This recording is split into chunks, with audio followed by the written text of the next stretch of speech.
Good morning students. कल हमने पढ़ा पाठ 3 शब्द विचार। शब्दों का निर्माण किस प्रकार होता है। वर्णों का व्यवस्थित समूह या सार्थक जो निश्चित अर्थ निकलता है उसे हम शब्द के रूप में जानते हैं। शब्द से ही वाक्य बनते हैं और वर्णों के व्यवस्थित और सार्थक मेल से शब्दों का निर्माण होता है, जिनके उच्चारण से हमें पता चलता है कि हाँ, हम इसे जानते हैं। जो सार्थक प्रतीत होते हैं उनका उच्चारण करते ही हमारे सामने एक तस्वीर उत्पन्न हो जाती है, किसी भी चीज की तस्वीर प्रस्तुत हो जाती है। जैसे मैंने कहा शेर, तो मुझे पता है कि इसका कोई सार्थक अर्थ है। मैंने कहा कमल, लड़का, मुझे पता है कि इन सब का एक सार्थक अर्थ है। इनका चित्र मेरी आंखों के सामने आ जाता है और आपकी आंखों के सामने भी आ जाता है। इस प्रकार हमने जाना कि वर्णों का क्रमबद्ध व्यवस्थित सार्थक मेल शब्द का निर्माण करता है। शब्द वर्गीकरण के आधार पर शब्दों को 4 भागों में बांटा गया है। प्रयोग के आधार पर, रचना के आधार पर, अर्थ के आधार पर और उत्पत्ति के आधार पर, बनावट के आधार पर। फिर हमने जाना कि संस्कृत भाषा से हिंदी भाषा में जो शब्द आए हैं समय के साथ साथ उनका जिनका परिवर्तन नहीं हुआ है। कुछ शब्द हुए हैं जिनका परिवर्तन हो चुका है, वे तद्भव कहलाए, और जिन शब्दों का परिवर्तन नहीं हुआ है वे ज्यों के त्यों बने हुए हैं, वे शब्द तत्सम शब्द कहलाए। अब हम करेंगे अभ्यास कार्य। प्रश्न 1, सही उत्तर पर सही का निशान लगाइए। क वर्णों को उपयुक्त क्रम में रखने पर बनते हैं। पहला ऑप्शन है हमारे पास शब्द बनते हैं, दूसरा है पद बनते हैं, या फिर तीसरा है वाक्य। तो हमने क्या जाना पाठ के आधार पर? हमने जाना कि वर्णों को अगर हम उपयुक्त क्रम में लगाते हैं तो उससे निर्माण होता है शब्दों का। तो ऑप्शन नंबर 1 जो है वो करेक्ट आंसर, इस पर हम सही का निशान लगाएंगे। दूसरा है सूर्य शब्द है।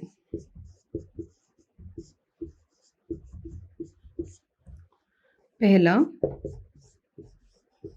तत्सम, दूसरा तद्भव, तीसरा देशज। तो ऑप्शन 1 जो है सूर्य है, इसमें कोई भी बदलाव नहीं हुआ है, ये शब्द ज्यों का त्यों बना हुआ है, इसलिए तत्सम इसका सही उत्तर है। फिर है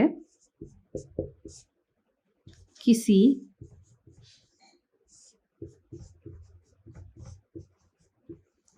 निश्चित अर्थ के लिए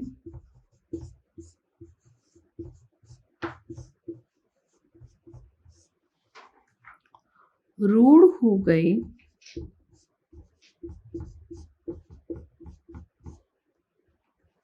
शब्दों को कहते हैं।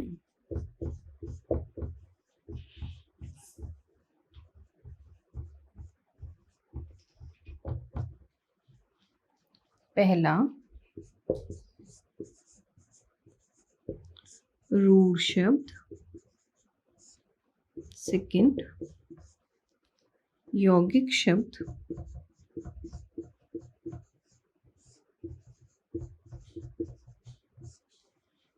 और तीसरा है योग रूढ़ शब्द।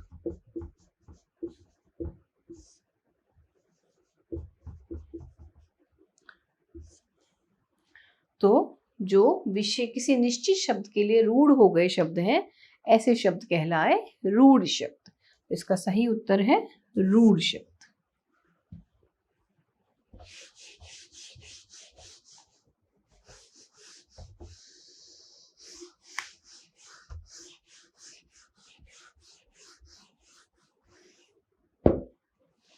फिर है ये शब्द अविकारी होते हैं।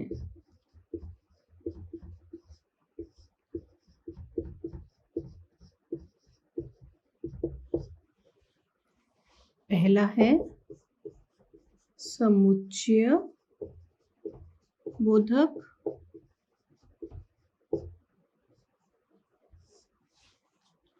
दूसरा है संज्ञा और तीसरा है विशेषण। तो इसका सही उत्तर है कि समुच्चय बोधक जो शब्द है वो अविकारी होते हैं। अब हम करेंगे प्रश्न 2 सही वाक्यों पर।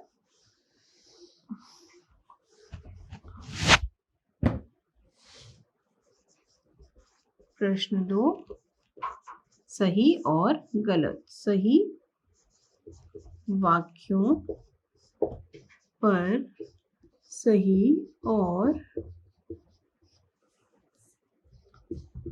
गलत वाक्यों पर गलत का निशान लगाइए।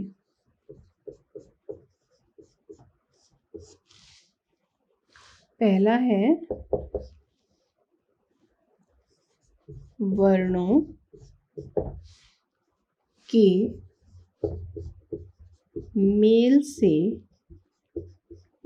बनते शब्द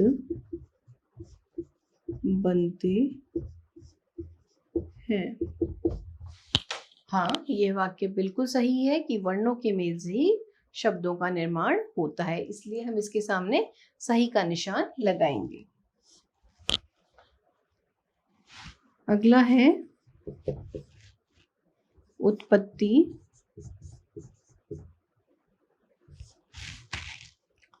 शब्द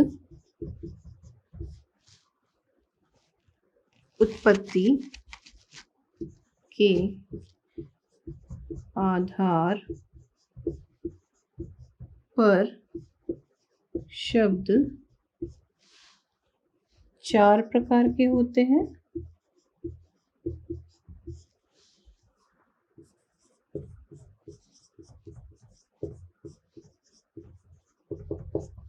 नहीं, यह वाक्य गलत है, इसलिए हम इसके सामने गलत का निशान लगाएंगे। फिर है अनेकार्थी शब्द के एक से अधिक अर्थ होते हैं।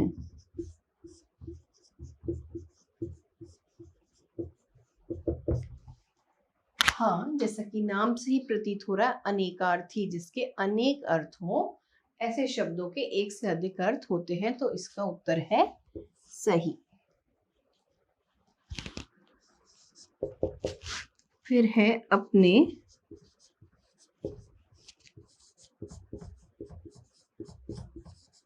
वास्तविक रूप में संस्कृत से हिंदी में आए शब्दों को तत्सम शब्द कहते हैं। हाँ, बिल्कुल सही है। अपने वास्तविक रूप में जो शब्द संस्कृत से हिंदी भाषा में आए हैं और उनका रूप नहीं बदला है, वे शब्द तत्सम शब्द कहलाते हैं, इसलिए इसका उत्तर है सही। एक बार फिर देखेंगे। वर्णों के मेल से शब्द बनते हैं, सही। उत्पत्ति के आधार पर शब्द 4 प्रकार के होते हैं, गलत। अनेकार्थी शब्द के एक से अधिक अर्थ होते हैं सही। अपने वास्तविक रूप में संस्कृत से हिंदी में आए शब्दों को तत्सम शब्द कहते हैं सही। अब हम करेंगे प्रश्नोत्तर।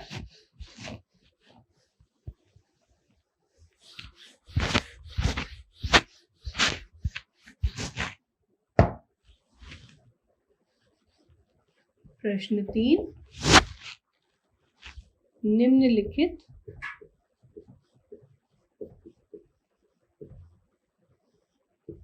प्रश्नों के उत्तर दीजिए। पहला है शब्द किसे कहते हैं? उत्तर है वर्णों का व्यवस्थित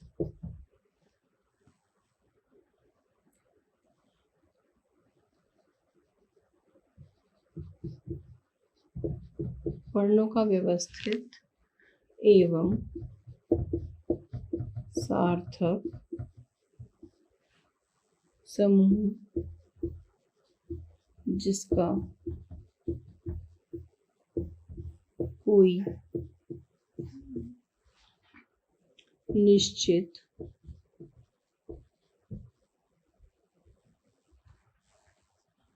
अर्थ होता है,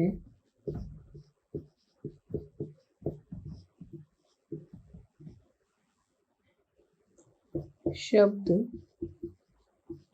कहलाता है। दूसरा है उत्पत्ति के आधार पर शब्दों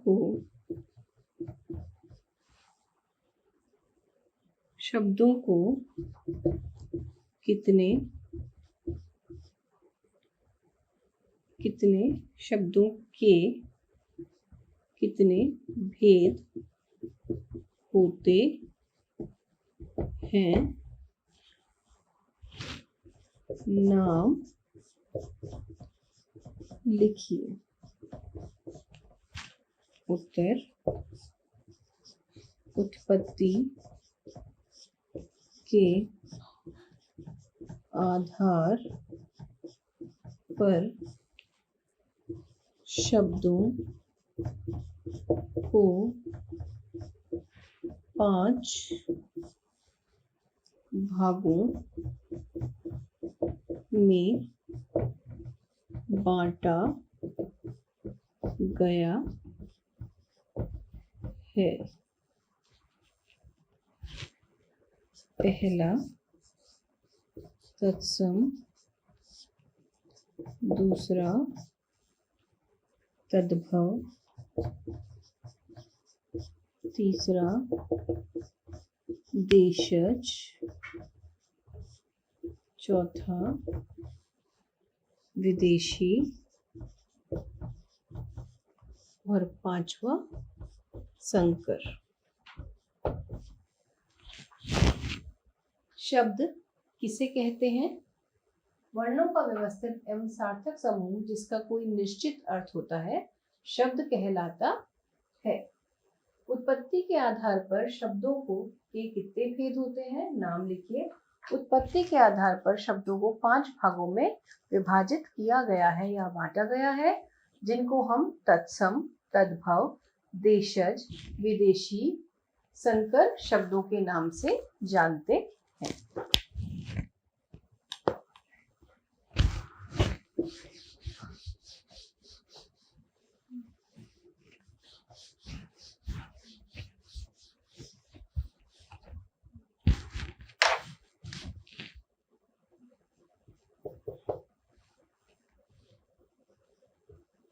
तद्भव शब्द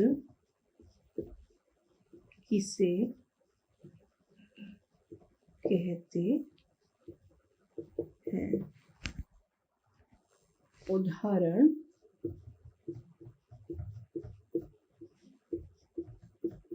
सहित समझाइए।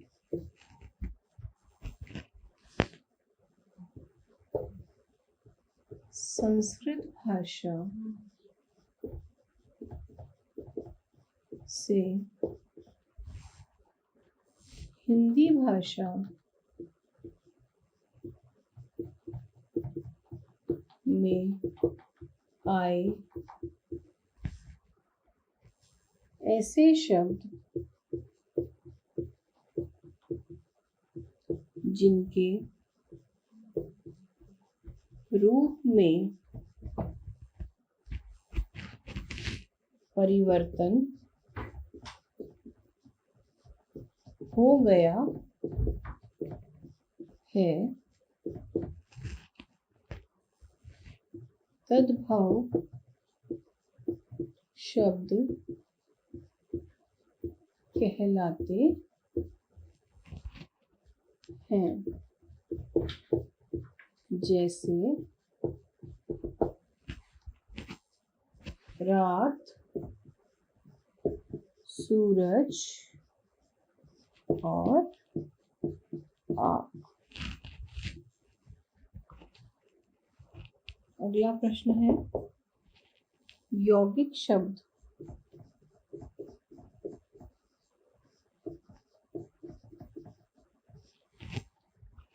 की परिभाषा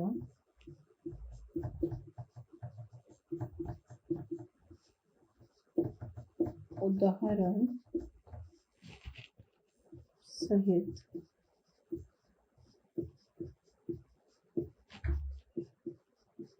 समझाइए। उत्तर दो या दो से अधिक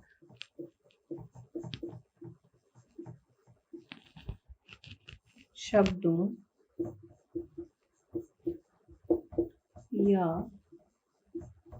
शब्दांशों के योग से बनने वाले शब्द यौगिक शब्द कहलाते हैं। जैसे पुस्तकालय, पुस्तक प्लस आलय, दो शब्दों का जोड़ हो गया। पुस्तकालय, रसोई एक अलग शब्द है, इसमें घर जुड़ गया तो ये नवीन शब्द बन गया रसोई घर। फिर है मातृ भक्ति, दोनों ही अलग अलग शब्द हैं, दोनों का अलग अलग मतलब है, लेकिन जब मिल जाते हैं यौगिक शब्द बन जाते हैं तो उनका एक नवीन अर्थ हो जाता है। इस प्रकार हमने जाना कि तद्भव शब्द किसे कहते हैं। वे शब्द जो संस्कृत भाषा से हिंदी भाषा में आए हैं और समय के साथ इनके रूप में परिवर्तन हो गया है, ऐसे शब्द तद्भव शब्द कहलाते हैं। जैसे सूर्य से बन गया सूरज, रात्रि से बन गया रात, अग्नि से बन गया आग। फिर है यौगिक शब्द की परिभाषा उदाहरण से समझाइए। दो या दो से अधिक शब्दों या उनके शब्दांशों से जो शब्द नवीन बनते हैं, मिलकर नए शब्दों का निर्माण होता है, वे शब्द यौगिक शब्द कहलाते हैं। जैसे रसोई प्लस घर, रसोई घर, पुस्तक प्लस आलय, पुस्तकालय, और मातृ प्लस भक्ति, मातृ भक्ति। तो हमारे प्रश्न उत्तर पूरे हुए। हमें शब्द विचार अच्छे से समझ में आया कि शब्द क्या है। वर्णों का व्यवस्थित सार्थक समूह जो है शब्द कहलाता है, और शब्दों से ही, सार्थक शब्दों से ही वाक्यों का निर्माण होता है। हमने जाना कि वर्गीकरण के आधार पर शब्दों को 4 भागों में बांटा गया है। उत्पत्ति के आधार पर, रचना के आधार पर, बनावट के आधार पर और प्रयोग के आधार पर। फिर हमने जाना कि तद्भव शब्द क्या है। जो आते आते संस्कृत से आधुनिक युग में आते आते हिंदी में आते आते जिनका स्वरूप बदल गया है वे शब्द तद्भव शब्द कहलाए। तत्सम शब्द जो शब्द संस्कृत भाषा से हिंदी भाषा में आए हैं लेकिन उनका स्वरूप आज भी नहीं बदला है, ऐसे शब्द तत्सम शब्द कहलाए।